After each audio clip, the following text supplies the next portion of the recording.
បើសិនប្រទេសយើងអន់ប្រទេសយើងមិនខ្លាំងបើសិនជាសង្គ្រាមតើមានអ្នកណាជួយគឺគេអត់ជួយទេបងប្អូនគេជួយតែអ្នកដែលថាគេចិត្តស្និទ្ធជាមួយឬក៏ប្រទេសនោះមានខ្លាំងបងប្អូនគឺគេជួយដែរបើសិនជាគេជួយយើងក៏គេត្រូវការអីពីយើងដែរបងប្អូនត្រូវការលុយកាក់អីចឹងទៅដោះដូរអីអាមួយផ្សេងហ្នឹងបានគេលុកដៃមកជួយយើងបងប្អូនគិតមើលសង្គ្រាមបាល់ថ្ងៃជាមួយថៃតើមានប្រទេសណាមកលុកដៃជួយយើងអត់មានជួយទេបងប្អូនគឺមានយើងហ្នឹងឯងតតាំងជាមួយសត្រូវអត់មានប្រទេសណាមកជួយទេក្រៅពីយើងខ្លួនឯងបងប្អូនហ្នឹងដឹងហើយចូលស្ដាប់ពេញនៅក្នុងខាងក្រោមនេះ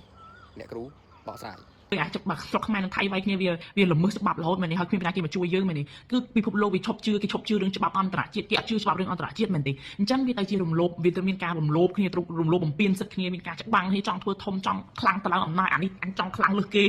វាបែបហ្នឹងអញ្ចឹងតួនាទីរបស់អ្នកមែនទេអ្នកគ្រូចង់ប្រាប់អ្នកអត់មានយំអត់ចាំគេមកជួយមានជួយអ្នកទេអត់មានយំទេឲ្យយើងយំយើងអាណិតប្រទេសជាតិយើងប៉ុន្តែយើងធ្វើអ្នកយើងធ្វើអីចាញ់យើងធ្វើអីចាញ់បើសិនជាអ្នកនៅតែអញ្ចឹងគឺនៅមានហេតុការណ៍កើតឡើងហើយចាំពីអ្នកគ្រូអាម៉ាត់ទុកណាអ្នកគ្រូមិនឈ្នះវិភាគអីទេតែសង្គ្រាមវានឹងមានកើតរហូតវានឹងមានកើតទៀតកើតនៅអាស៊ីឬក៏កើតនៅអឺរ៉ុបវានឹងកើតទៀតវានឹងមានកើតរហូតហើយសង្គ្រាមអ្នកសង្កេតមើលប្រហែល1000ឆ្នាំមុនមកដល់ឥឡូវនេះវាតែបាត់ទេវាតែបាត់ទេតាំងពីសម័យជ័យវរ្ម័នសូរយៈវរ្ម័នស្ដេចខ្មែរយើងប្រហែលអង្គមកអ្នកឃើញមានស្ងាត់សង្គ្រាមទេមានទេសង្គ្រាមមករហូតស្រុកផ្ទះយើងមានសង្គ្រាមស៊ីវិលក្នុងប្រទេសសង្គ្រាមក្រៅប្រទេសសង្គ្រាមរហូតមានរហូតវាអញ្ចឹងគុំប្រជាប្រឹងរលុយប្រឹងຕົកលុយប្រឹងរលុយប្រឹងរៀនប្រឹងសូត្រជួយខ្លួនឯងបានកន្លែងណាដែលរលុយបានទៅរកយកលុយមកជួយខ្លួនឯងជួយប្រទេសជាតិទៅធ្វើទៅឥឡូវរលុយក្នុងអនឡាញបានតែបានធ្វើទៅបានលុយយ៉ាងណាអ្នកគ្រូប្រាប់ស្រុកកៅសង្គ្រាមពេលដែលមានលុយយ៉ាងណាក៏វាក្រំមកយើងអ្នកអត់លុយដែរតែអត់លុយវិធានឃើញខ្មោចក្នុងដីអញ្ចឹងអ្នកគ្រូប្រាប់អ្នកទៅរៀនហើយបើសិនជាអ្នកមិនដឹងហាមខ្ញុំត្រូវធ្វើពីណាទៅណាមែនទេហើយ comment 99 that's comment 99អ្នកគ្រូនឹងផ្ញើវិធីធ្វើទៅឲ្យអ្នកថាសាងលុយលើអនឡាញគេធ្វើបែបម៉េច comment 99មែនទេហើយចាំតិច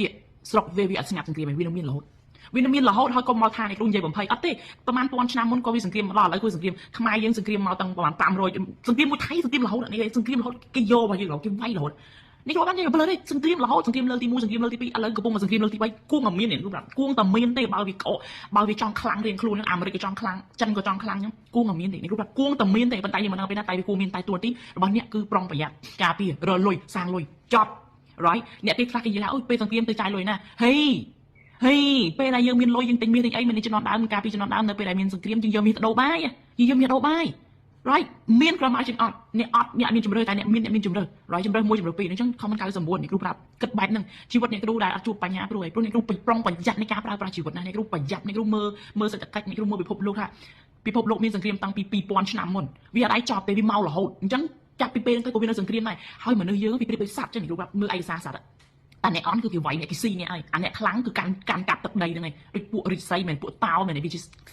សត្វដែលខ្លាំងមែនវាកាន់កាប់ទៅអាណាអន់ត្រូវវាស៊ីទៅវាអត់ខុសគ្នាមនុស្សហើយនឹងសត្វអត់ខុសគ្នាទេនេះគ្រូប្រាប់មនុស្សហើយនឹងមើលឯកសារសត្វអត់ខុសគ្នាទេដូចគ្នាបែកដាក់មកអាណាអន់ត្រូវគេជួនអាណាអន់ត្រូវគេស៊ីខមមិន99នេះគ្រូនឹងផ្សាយវិធីទៅឲ្យគិតបែបហ្នឹងប្រុង